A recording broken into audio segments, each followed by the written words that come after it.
Alright, so we got a brand new blog post from Anego Studios about the future of Vintage Story. So let's see what it contains. Dear extraordinary survivalists, as with every year, springtime means gardening for Sarati and me. It was a cold spring here in Latvia, which compressed most of the gardening efforts into the month of May. Conveniently, it coincided with us needing a break after the strenuous efforts of the 1.22 release. But now, the time has come to refocus on Vintage Story. As much as I'd love to just jump neck deep into the game engine to code 1.23 content, there are currently other tasks in greater need of my attention. The first task? Showing you all what we're up to, even though the team wasn't exactly helpful with that. And there's a link, and if we take a look, the team is having a very important conversation. So, first of all, story trailer. It's about time. 4 years have passed since our previous game trailer. We began production on a new trailer in earnest. In fact, several team members will travel to our offices in Latvia in the hopes of getting the gears turning on this. Our previous trailers were all about showing off as much gameplay as possible while using 100% in-game footage. This time, we like to try something different and tell you about the game's story in a more cinematic format. In fact, it might not use in-game footage at all. We haven't fully decided yet. We will still showcase what you actually do in-game though. The fantastic Neddy the Noodle joined us to build out the scenes for us. The storyboard is nearing completion. Elvas will begin building the relevant scenes soon, and Neddy is currently turning the visual style. Number 2. The logo rework.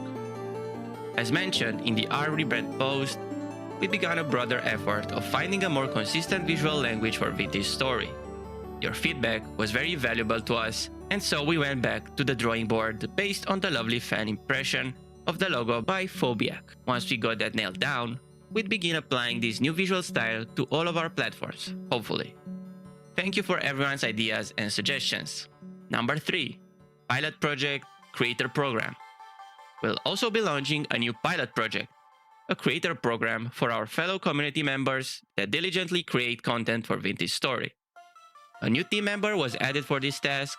We will announce more on this soon. Number 4. VS Mod DB. Additional filtering. The recent controversy on AI-generated content has not gone unnoticed by the team, and we've been thinking of a solution on how to address it.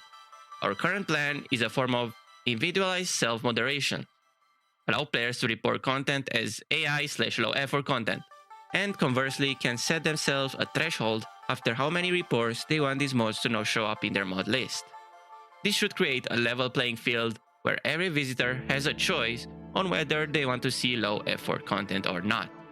Number 5. New site VS Server DB. In parallel, Renorb is also working on a proper web version of the public server list where server authors can take ownership of their servers and edit their server info in a user-friendly manner. Search functions and categorizations should help with server discovery to give players a more straightforward way to find the right servers. This is likely to be released this year. Number 6. The 1.23 update. This is the big one. Believe it or not, lads, the team has decided that combat should be a focus for the next big update. Here's what we want to look into: tighter, more visceral hit detection, more varied attack animations, possibly rework of armor and weapon tiers, a few more types of weapons, and more. The combat changes will be in good hands. We have Maltius, author of the mod Combat Overhaul, on our team to advise us. We abducted the infamous Salty Water to help us with animations, and conveniently we just received a new combat hit detection tag from the Glint team, as they are also working on combat. For clarity, we will not integrate Combat Overhaul into the vanilla game, so Combat Overhaul will still have a reason to exist after this update. Belderune has descended deep into a major armor rework as teased in the devlog. There will still be 3 armor slots, but each piece can be built up in layers.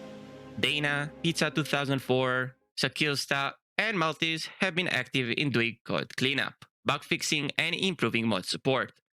Tagwin has completed the inventory sound project, which adds over 200 new sounds to the player's inventory. Redrum has embarked on a pixel density consistency journey, ensuring items are about the same sizes no matter when held, dropped, or placed, and now has moved on to more rideable creatures. Arcade has been diligently pixeling more berry bush variants and new types of foliage. Threadfest plans to continue his river research. Luke is writing lore. Hayden is tasked with doing music for our trailer. And Viv has begun animating cats. Though disclaimer, we don't know yet which of this stuff will be in the next major update. As for Elvis, has anybody seen him? I think he's asleep on the keyboard. More is planned for 1.23, but we'll not reveal that just yet. In parallel, the story team will begin preparing for 1.24 that will bring Lore Chapter 3 to Vintage Story. We have no estimated time yet for either 1.23 or 1.24. And now, a little bit about Project Glint. The Glint team is hopping in great strides towards a playable experience. Apart from the aforementioned combat hitbox tech and various other secret new systems, they also build their own entity AI system that's easier to work with and continue maturing their much more immersive graphical user interfaces. There is a decent chance that we can share the first few visuals of the world of Project Glint this year. Either this year or next year, we will be building a wholly separate community for Project Glint. And now Project Next. Our little action RPG project is also progressing continuously. Clovergraph recently finished building the foundation of the game and is now primarily focused on building game content. Here as well, we should be able to show something of this year. So, the summary is that we spent the time since 1.22 release to step back, to reflect, and to plan ahead. Anego Studios has always been a multi-project undertaking and today is no different. The multitude of ideas have turned into concrete plans, and those plans are now set in motion. We will continue our relentless pursuit in building the best survival voxel game that we can. Thanks for playing Vintage Story, and stay tuned. Wow, well, that was a lot of info, but pretty good info, not gonna lie. So yeah, thank you so much for watching, and I'll see you in the next one.